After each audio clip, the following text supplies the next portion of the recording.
Was it their sole and separate property, or was it joint?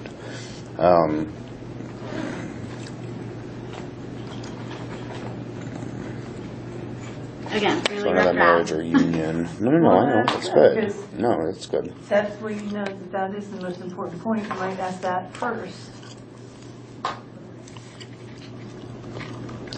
I probably wouldn't ask this if they want to cut to the property. Just say, like, if they're interested in selling, right, don't ask it that way. Okay.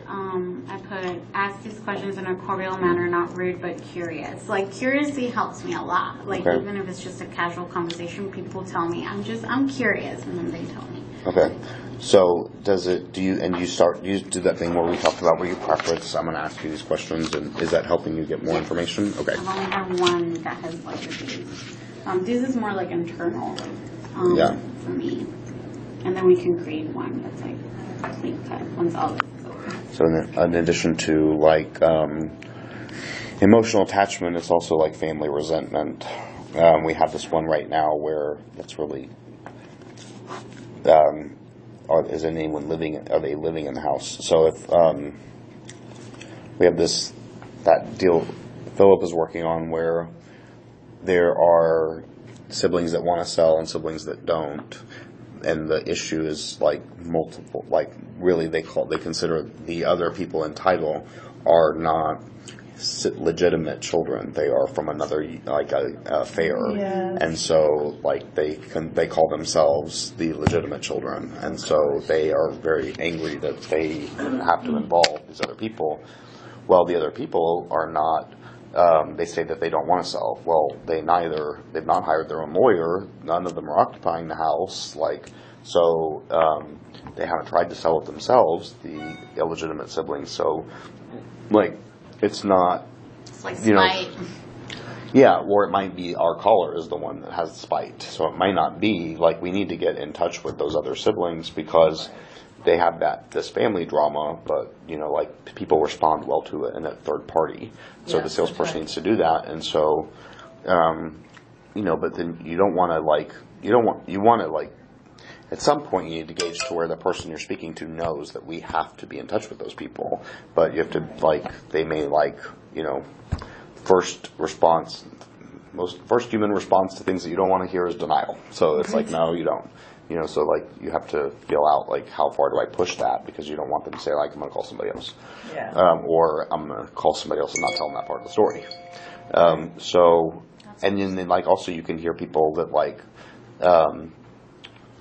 I think you were in the room with Barbara, that lady. You can hear where they are. You're the second to hear the story, and they're leaving things out.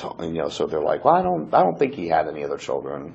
Okay, or they start answering questions in a way that would indicate a title company's already given them certain information or already said no, and so I'd have to think back to identify. I think I even recorded that call.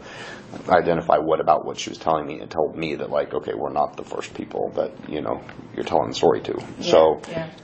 Anyway, so we have to get in touch with those other people, and we have to, alternatively, we could go to court, hire a lawyer to do a dependent administration, but that's a huge expense, and it could go any direction. So, that's where you kind of also layering in. So it's other reason for selling. Caller info, our seller the person calling is dying of cancer. So, she has a limited time frame.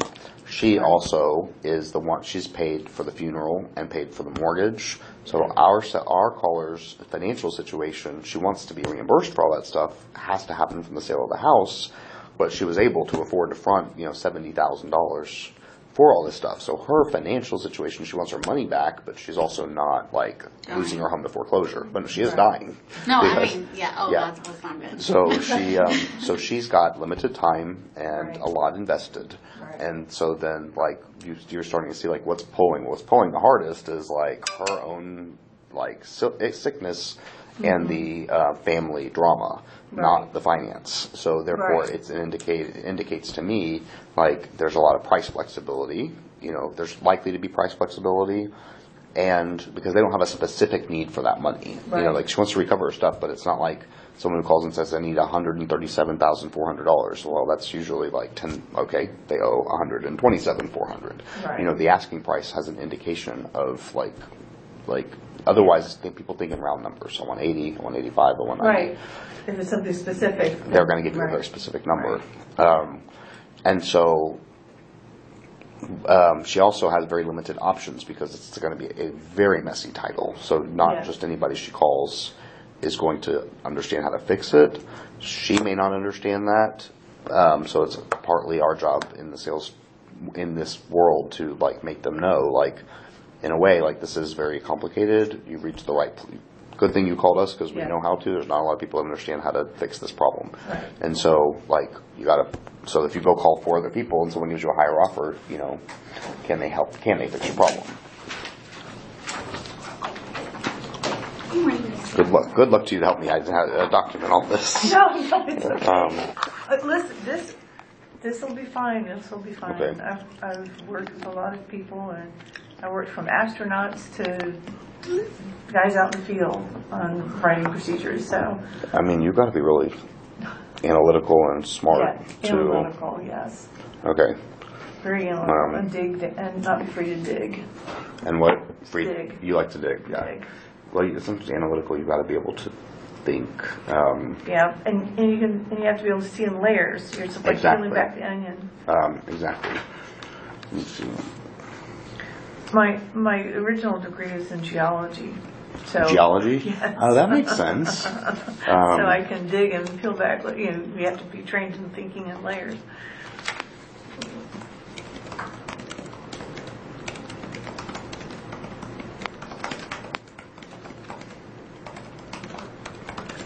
So one thing that we did, and I don't know if this would be useful, Let me see. we had, it's like they do for medical stuff. It's a decision tree, and it's all the triangles. Like, Okay. so if you have this, then you go in that direction. If you have this, then you go in that direction. Yes. So the questions could be set up in that way. Yes. It would be best. That would be good because that's programmable and scriptable. Right. That's what I was thinking too. You want to get these questions programmed and scripted. So, what was your other suggestion or other option?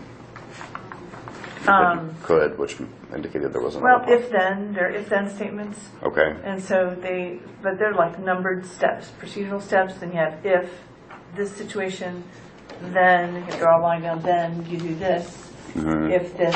But I like the triangle tree because yeah. then we can take that triangle tree and then be take it perfect. apart and Yeah. then like create if then like we're gonna Yeah. like especially with scripting, create if then statements based on all the scenarios because we see the scenarios in the triangles because Right. I don't anyway. Okay, so property status is vacant. I'm probably going to add another category for physical condition. I do get into it if the house is vacant because that's the natural flow of the conversation. So then also like property status. So occupancy is also like is it a tenant? Does the tenant have a valid lease? A current lease would be the best. Things like valid and invalid have a negative connotation. Current lease, or are they month to month? Then you have, is the tenant want to stay or go? What are they paying in rent? Are they current? Are they current in the rent? And their payment history? Because this affects so what this indicates is kind of like, are they friendly or like, do they know you're selling? That's a big, Right. because that tells us, number one, about access. So will we Right. easily be able to access the house? Are you easily going to be able to get multiple people in the house to make offers? Right. Are we going to have to inherit these tenants? Are we going to have to evict them? Will our and their rent, does it make sense to the market rent?